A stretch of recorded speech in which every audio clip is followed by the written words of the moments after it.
all transferred into one matter. As I've said before, and I maintain again, I have never been charged, or I've been charged, but I've never been convicted of hijacking. And today, Major General Gopal comes out publicly in a damage control type setting to try and change the narrative that I was correct from my initial onset when I said all 18 cases form one case with 18 charges. And for that, I was given a 5-year suspended sentence, which has been served out. And he's incorrect when he says it was a fine. It actually was funds paid to what's known as KARA, which is a fund that the DPP sets up for victims of crimes. There is one... Because of the statement he made, that his reputation and his image is being tarnished.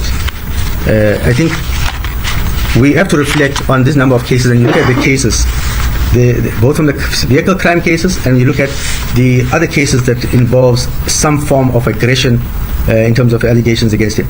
So you can see, I'm not sure when we talk about the South African police must defend itself of saying something, because Mr. Stuart has indicated that Lieutenant General Khumalo is the one who's acting on behalf of SAPS, and then he intends to cite SAPS in a civil litigation. It is undeniable that today was definitely the day when lies were exposed, not only of the city manager there by Madlanga Commission, but the lies were exposed in Adhoc committee of Nkabinde, and also the media brief that was had that exposed the lies of Mr. James Stuart Sharnick, and how he lied to the nation about the cases that Dumisani Khumalo spoke about in the Madlanga Commission that are connected to him, since it is said that he has some acquaintances with Shadrach Sibia. In this video, I wanted us to look at the legal implications of everything that has been going on. And what is the law of South Africa saying about these allegations that have been raised in Madlanga, in the Adhoc, as well as that media brief that was held today? I will start with the media brief. So today we had a media brief from the acting police commissioner of KwaZulu-Natal, the acting deputy police commissioner of KwaZulu-Natal, Mr. Anthony.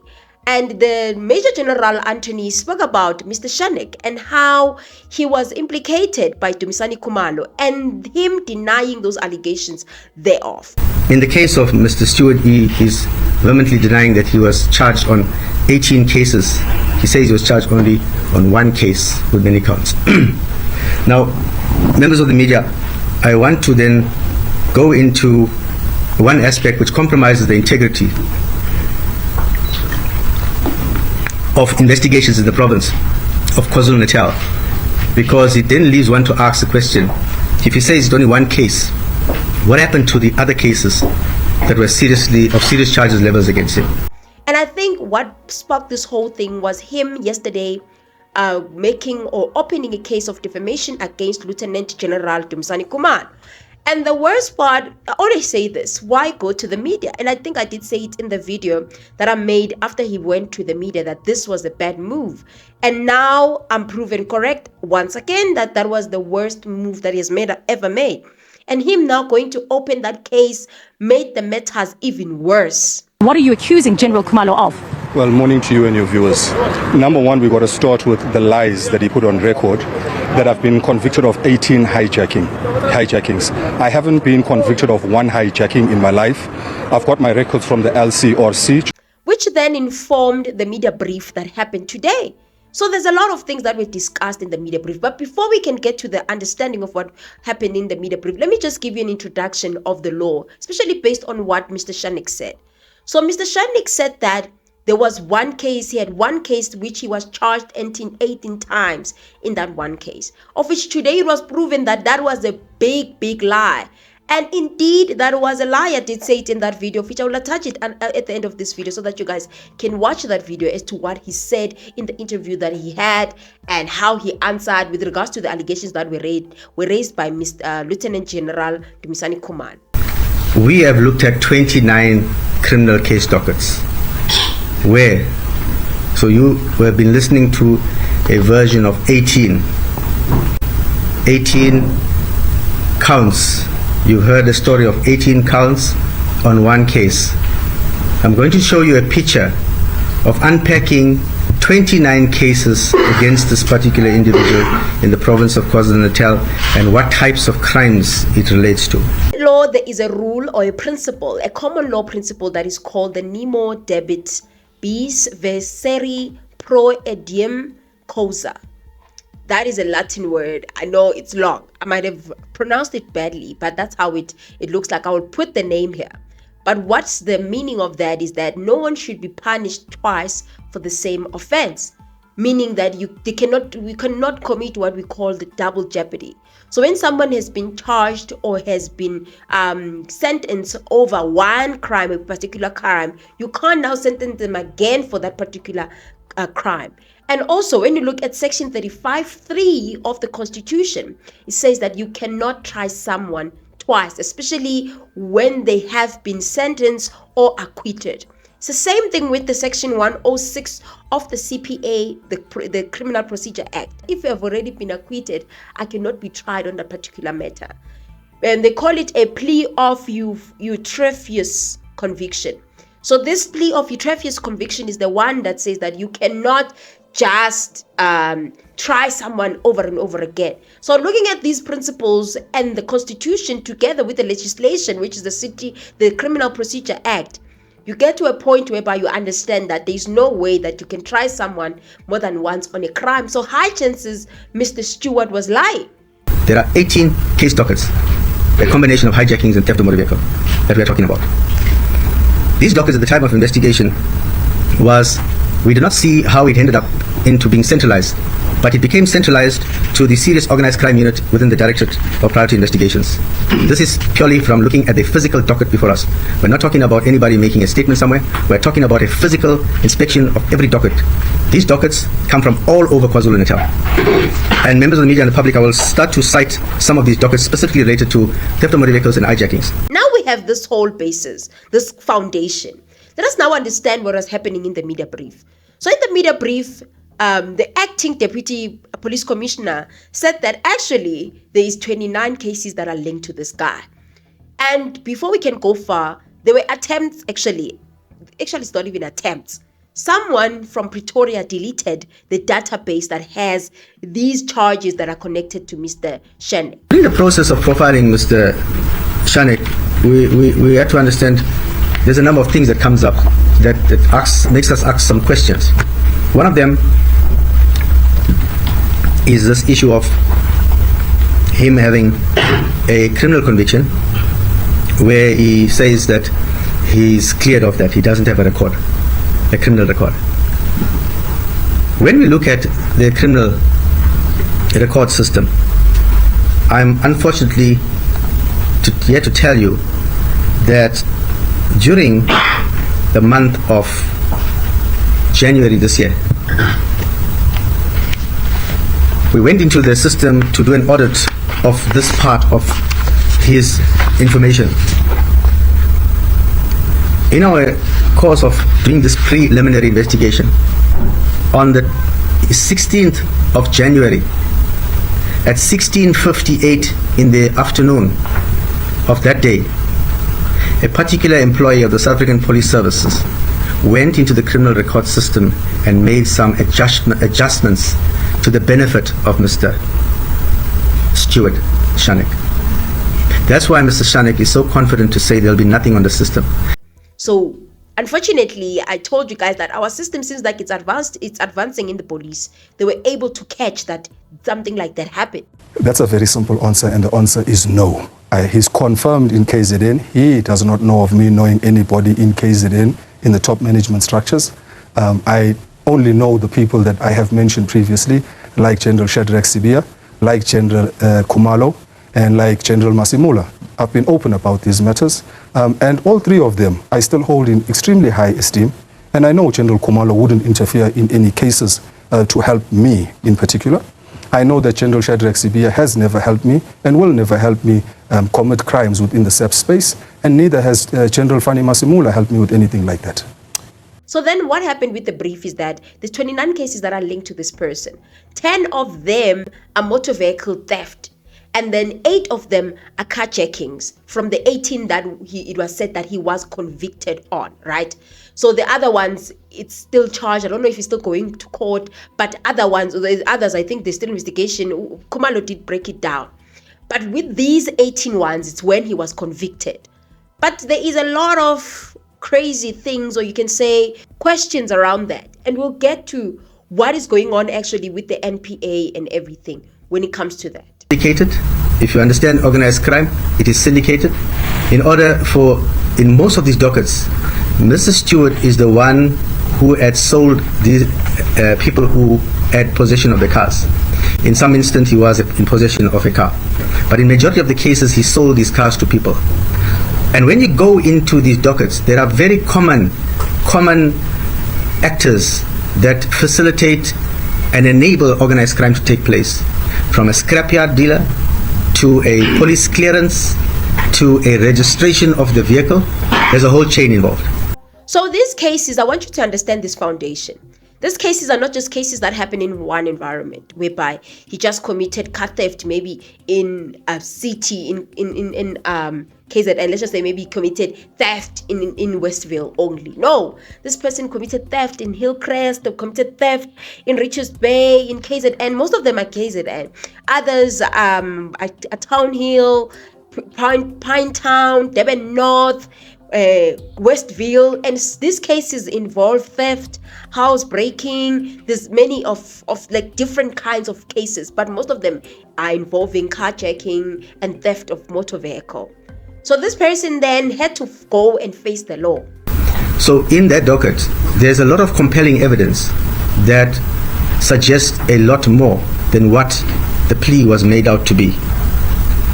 You can ask yourself, if a person is in possession of a stolen property for one hijacked car, what should be an appropriate sentence? What would be, as the National DPP and the DPP will put it, how will justice be served, and what will be in the public's interest?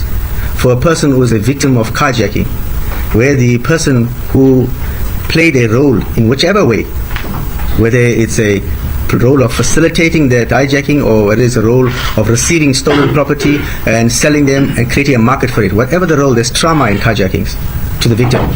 So one will ask, in that particular instance, if you accepted a charge or gave a plea of a lower sentence, such as wholly suspended for 5 years, and now you don't do it for the one case, you put it there as if it is one case in court. Now comes the questions that we all have as to what happened then with the cases. So from the brief, it seems like he did plead guilty. He got that guilty statement where you plead guilty, and then they took that statement. That I don't know if it's 112 statement or it's 115, I'm not sure. But they took that statement of him pleading guilty, and then they said that he's going to pay a fine. So his sentencing was suspended wholly for 5 years, and he had to pay 150,000 as a fine. Now, one of the weirdest things about this is that the NPA combined these cases and made them one case. And this accusation from the acting Deputy Police Commissioner shows the irregularities on the part of the NPA. But there are 18 criminal case dockets that we are talking about. So in court, these dockets went to court. Like I say, members of the media, I cannot pronounce on what legal position and mandate is undertaken and the process. I cannot prescribe or comment on it. It is something for the NPA to comment on as to how they arrived at that plea for so many of these cases. And you consolidate all these 18 dockets, you call it one case, and you give one sentence of 5 years suspended, and you say there's a fine that you can pay of 150,000 over 5 years. So this consolidation of these 18 cases, let us find out, is it legal?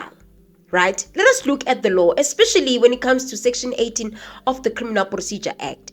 Criminal Procedure Act Section 18 speaks about consolidating of crime, of charges, and how sometimes when you are found guilty, especially in sentencing, you can serve your sentence, different charges, you can serve them concurrently, especially if the court finds you guilty. So those charges, you can serve them concurrently.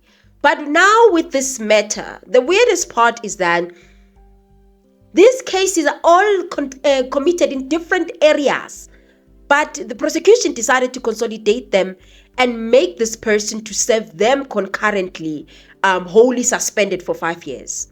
So that is very questionable because, guys, you cannot do that. Let me just give you an analogy of how the Section 18 of the CPA says. Paul was actually saying today, you must investigate the magistrate, investigate the prosecutor, investigate the public prosecutor of the province of KZN, investigate the cops that were involved in the matter, which is a ludicrous notion. That is simply a person demonstrating how weak and frivolous his allegations were since day one, and it's damage control because they know that the fraud case against Dumisani Khumalo sticks. So this section speaks about intention. If you commit a crime with the same intention, then it's easy for you to consolidate all the charges into one. For example, let's just say you rob someone, you rob me, and you do many different things in that robbery. It's easy for you to not be charged for unaliving, maybe be charged for SH, be charged for theft, be charged for other things. The one, they'll just consolidate everything and then charge you because the intention was one. There was a clear one intention. Even like just say, maybe in criminal, let's just say move it to civil proceedings. Civil proceedings, someone can come, they've committed something in a civil law. Maybe you've breached a contract, but you didn't just breach one clause, you've breached many clauses. Instead of being charged for all these different clauses and you going to 10 different cases of you breaching all these different clauses, they rather consolidate and you go once in court for breaching that contract and those many different clauses. So that is the example to show how this thing of combining or consolidating charges goes. But with this situation, when you look at the intention, it doesn't seem like the intention was the same. He had 10 or 18 different intentions because these were committed in 18 different environments, not in one place. So that in and of itself is enough proof that this person should be charged 18 different times. You cannot just consolidate because the intention is not the same. The action where this whole thing happened, it's 18 different places. So that shows you that this man might have struck a deal with the NPA. Hence, I saw people asking, where's Shamila now? Because I think after such a damning brief, I'm expecting the NPA to have some brief somewhere, somehow, assisting us as to how did they come to the decision of trying to consolidate. Yes, the NPA does have the discretion to decide, but what made them to get to that conclusion? Following this media briefing, as we've gone and done this analysis, and we've done an in-depth analysis from the time we realized that KZN investigations are coming under the spotlight, we have a fantastic work done. How did it end up in this way? Now, we cannot allow us to just keep quiet and make a media briefing. So we are preparing two dossiers. One will go to the Director of Public Prosecutions, where we're highlighting what our findings was. And members of the media, I must tell you that I'm giving you a summary of the findings. I've hinted to you that in the docket we see very clear actors and people in the organized crime part of this vehicle syndicated crimes. So we are referring this to the NPA to review what scope or role or mandate was undertaken by the prosecutor. Did he have that delegation to do that? Was it approved? And those type of things. We also will send a separate dossier to the Magistrate Judicial Commission for them to undertake an exercise to determine whether the magistrate was provided with all the relevant information when he accepted this plea from the accused. So that is some unlawful act on the side of the NPA, but probably they do have a clear explanation to us as to why they decided to do that, even though that does not make sense because these cases are committed differently in different environments, different intention, everything is different to each other. I would have understood if they said the sentencing will run concurrently, not the actual charge being consolidated. There's one matter that is related to an assault GBH that was committed. And in this particular offense, there was a fine of 3 months or imprisonment of 3,000 rand. There's another matter of common assault and pointing of firearm, and here the imprisonment was for 30 days or a fine of 1,500 rand. Then there was another matter where there was an assault GBH, and the matter was not enrolled because at the latter part of the investigation, the victim changed his statement about certain aspects of what happened on the assault. Then we have another case which was withdrawn in court, and that's the Mpengeni case, and that's for theft of motor vehicle. Then we have another case that is also withdrawn at court because of insufficient evidence that was leveled against Mr. Sharnick was common robbery. That's in Richards Bay. We have another matter that was also declined to prosecute. It's a common assault. We have another matter that was resolved through the ADR process, which is an alternative dispute resolution, which was assault GBH and pointing a firearm. We have another matter where he was accused of possession of unlicensed firearm and ammunition, and in that particular matter, he was found not guilty for various evidence that was lacking in proving the charge. Then he was also found not guilty on a malicious injury to property docket in the Richards Bay area. He was also found not guilty in another matter for discharging of firearm in a public place in a Richards Bay matter. And he was also found not guilty in the Maiden Wharf matter for the theft of motor vehicle. Why do I reflect on the full history of the cases of Mr. Stuart Sharnick? It was also revealed that Mr. Sharnick is not a security guard, and also he has been trying to get firearms. We also pick up, there's this to and fro about whether he's a security officer and whether he's not. That part we can confirm that he is not registered as a security officer. Then you ask yourself certain questions about his profile, and when we then start to look at his profile, we pick up Mr. Sharnick owns firearms. In specific, he owns 5 firearms. And he has made, I think, 6 applications in 2023, and it seems like all of them he got firearms. So this man is a man that is really heavily armed, and that is questionable because this person has a previous conviction. This person is currently serving the sentence, even though it's suspended, but they are currently some sort of like situation that is kind of like that.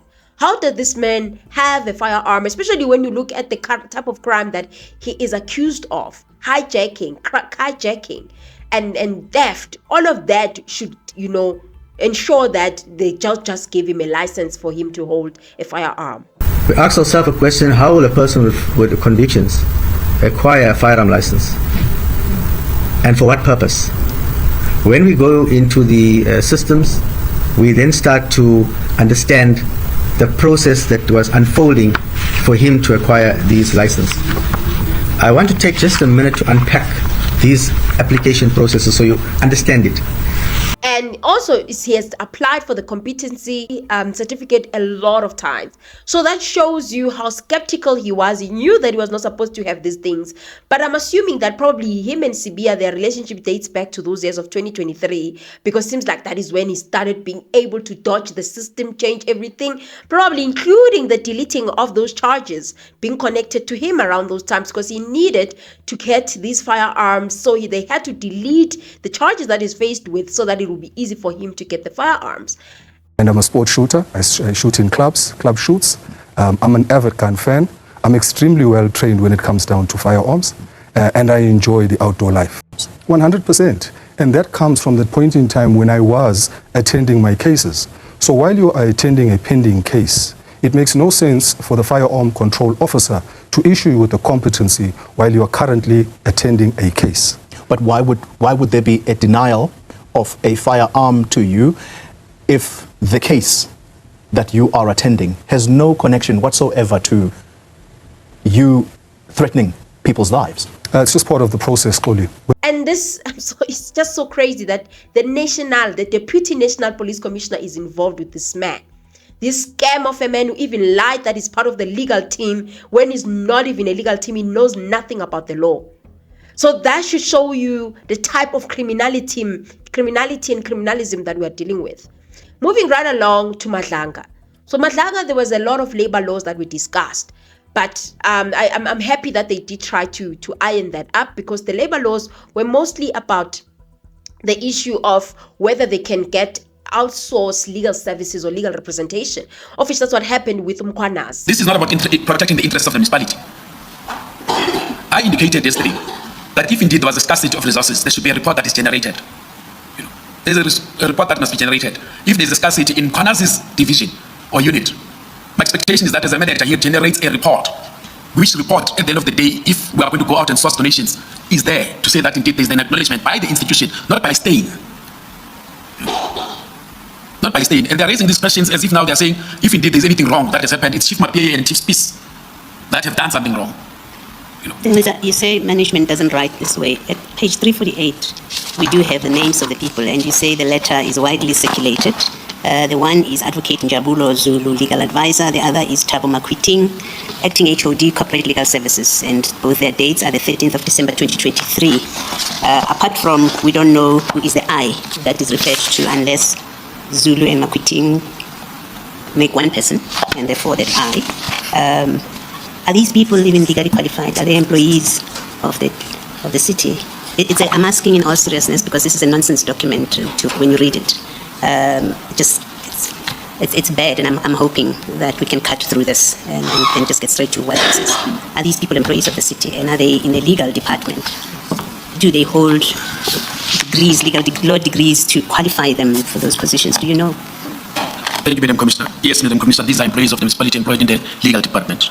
Advocate Njabulo Zulu, now that you've mentioned the name. Okay, thank you. These are public officials Yeah. in a government institution, and there's nothing wrong in mentioning who wrote the letter. Thank you, Madam Commissioner. Advocate Njabulo Zulu, in my understanding, is an advocate of the High Court. Before joining the municipality, I'm aware that he was a prosecutor at some point in the National Prosecution Authority. I think possibly he has less than 10 years in the service of the municipality. He has recently been appointed to divisional head position. After this, I think sometime early last year, he was appointed. This was in December 2013. He was a legal advisor, and then sometime last year, he was appointed to divisional head. It's called Specialized Legal Services.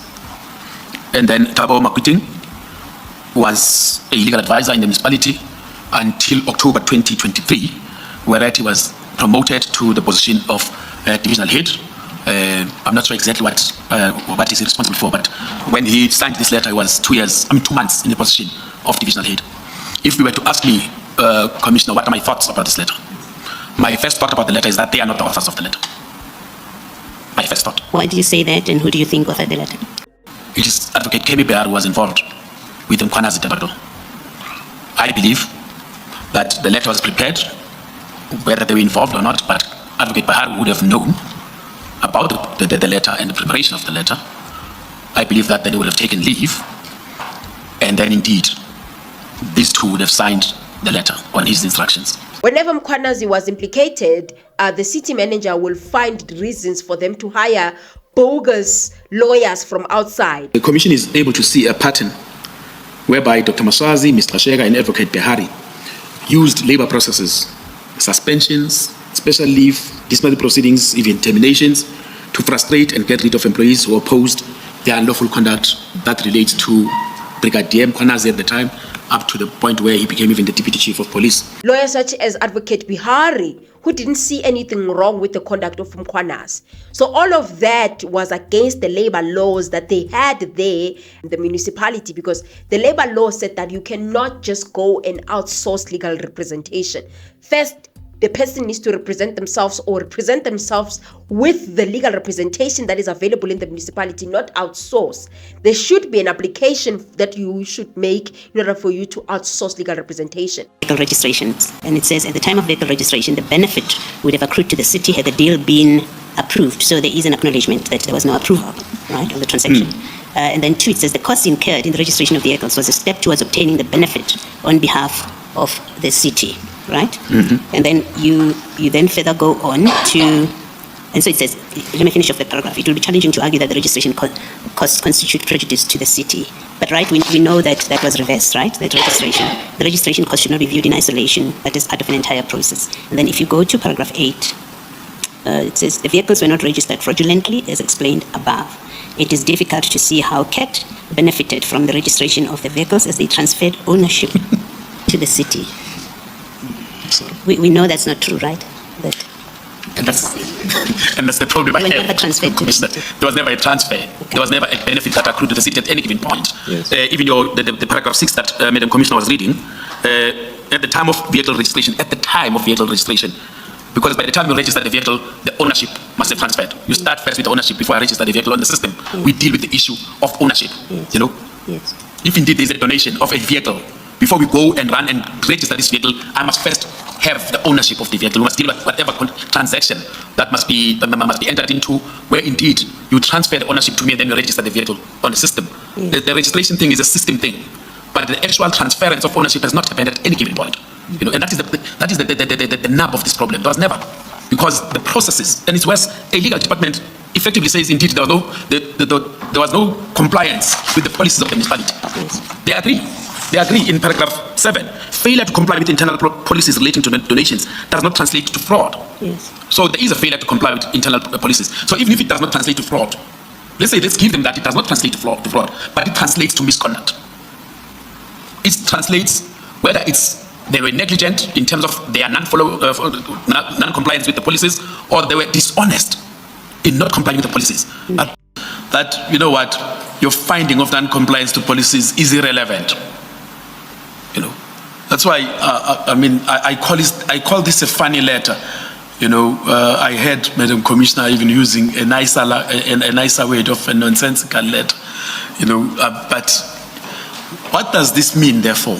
And I think the point that I wanted to raise with the Commission, Council, if I'm allowed, the way that this letter is crafted as a defense letter. This letter is crafted to say, you know what, IPID, leave Julius alone. This letter resonates with what happened in the telephone call of the 23rd of May, 2023. In the telephone call, I was instructed, Mkhwanazi Julius, leave him alone.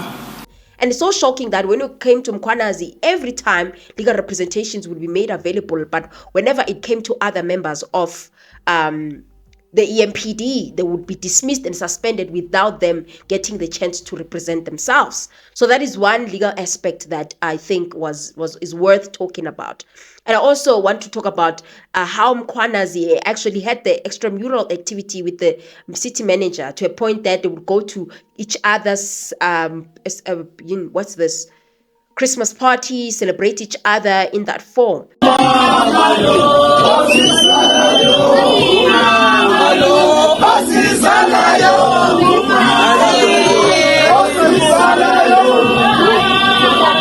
We will die for you. We will take a bullet for you. Thank you so much. DJ, you understand?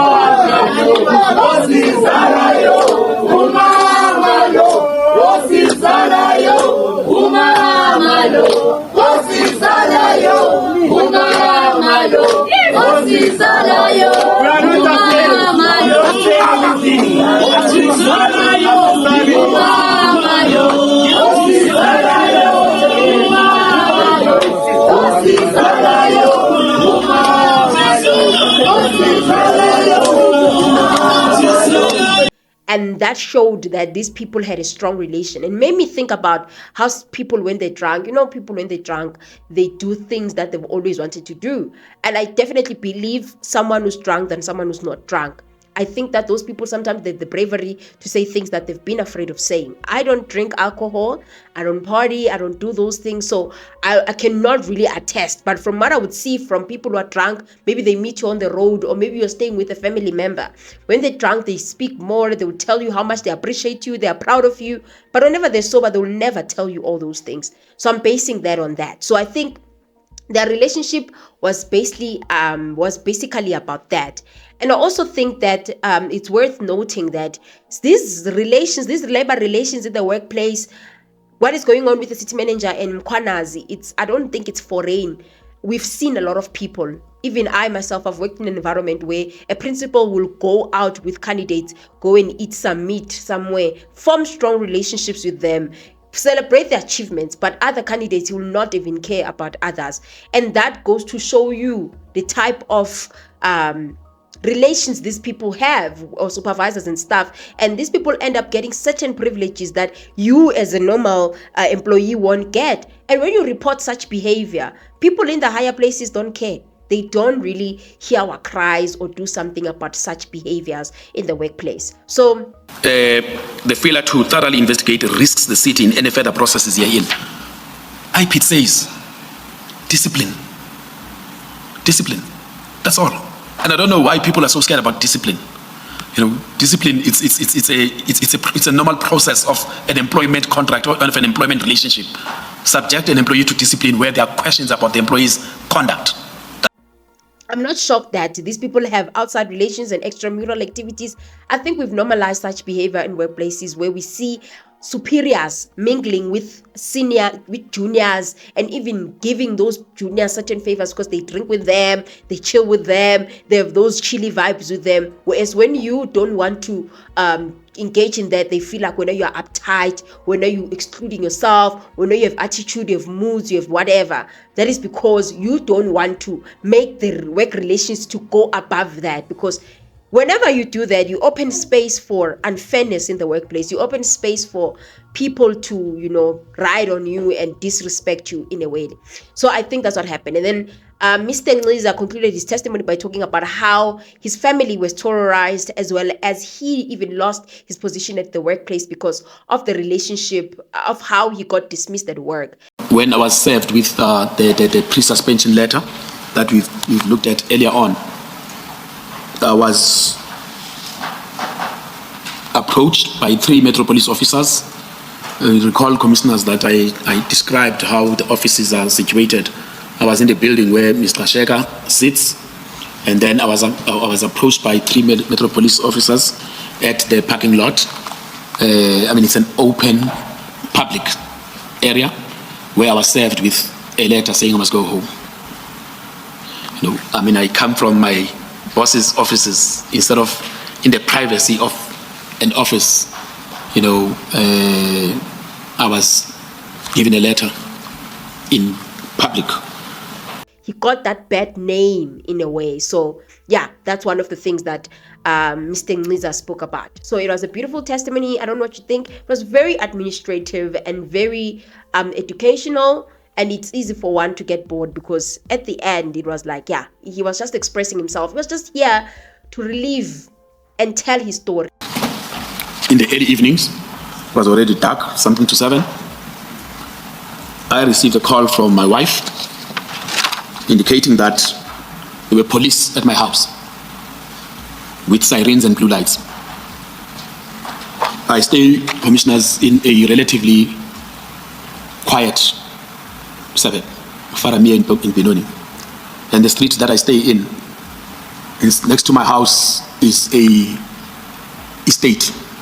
You know, it has about only 4, houses. From in that block, from the stop sign up until the end of the street, my family is the only black family in that street. So you can imagine sirens and blue lights at night. Then I spoke to the inspector who was there to say, why come to my house? You know, I mean, you guys have my contact details. I'm not even in the house at that particular point. When this happens, I just left Benoni town. I was driving to a church meeting because I'm also a leader in the church. I was driving to a church meeting. I'm on the N12 going to Benoni, to Davidton. And I speak to this inspector, and he says, no, but this is the instruction we got. These people, they've been silenced, and they felt like Madlanga is the platform for them to express how they've been feeling about everything. Now, wrapping up this video, I'm going to talk about Adhoc and Mr. Nkabinde. Already, the EFF has opened a case against Mr. Nkabinde of perjury. And I definitely think that is a perfect move. They should send that message that as Lalila. The same message that Madlanga sent with that Mkhwanazi, the liar Mkhwanazi, that we don't play here. So I think that I love the action, the immediate action by the economic freedom fighters, because Mukai lied and hide behind the gadgets, that the gadgets were taken, therefore he does not remember the dates. Talking about some mine, and also they were talking about brown mohots. Chief of Staff, is this affidavit your affidavit? Yes, it's correct. Do you confirm everything that is in this affidavit? It's correct. Did you have your gadgets when you were writing this affidavit? No, dates I was thumb sucking. So we are being given a thumb sucked information here in front of the nation, and we must accept that. Because the simple thing should have been to the evidence leaders, I don't have my gadgets, and as a result, I'm unable to give you an accurate information because you are under oath. Some of these things are going to come across as being lies under oath because you didn't have the equipment. So this information written here it's not worth the paper written on because it's thumbsucked. Why should we proceed with these proceedings if you are saying you don't remember anything before or after? When you are caught, you change, it must have been before. Because here, paragraph 78, I confirmed that I knew who Brown Mkhwanazi was and that the minister too knew Brown Mkhwanazi from Northwest. Lieutenant General sent Brown Mkhwanazi's number to me and I confirmed that it was indeed Brown Mkhwanazi's number. This is a very serious detail which you can't just give if you don't make reference to anything at your disposal. You even give specific date. You say 30th September. We struggle with our children's birthdays here. When you remember 30th September without facilities, and then you come and say, when it doesn't favor you, I don't have my gadgets. Therefore, I don't remember. But we have an affidavit which they are saying it was thumbsucked. Chair, thanks. His story was just not corroborating. His story was not making sense. And he was busted by the MPs. What happened as a result, the MPs decided that this man must go, find himself, think about his testimony, and they will also look for legal advice in terms of what should happen with him going forward. And I think, yeah, lies were exposed left, right, and center today. I don't know what you guys think about everything that has been happening, the lies, the case of the NPA, and everything that was happening there with Mr. Stuart. What do you guys think about Madlanga? Everything that has been happening, the laws, the legal implications thereof, the errors of the NPA. Please comment your thoughts. Otherwise, guys, I will see you on my next upload. Bye.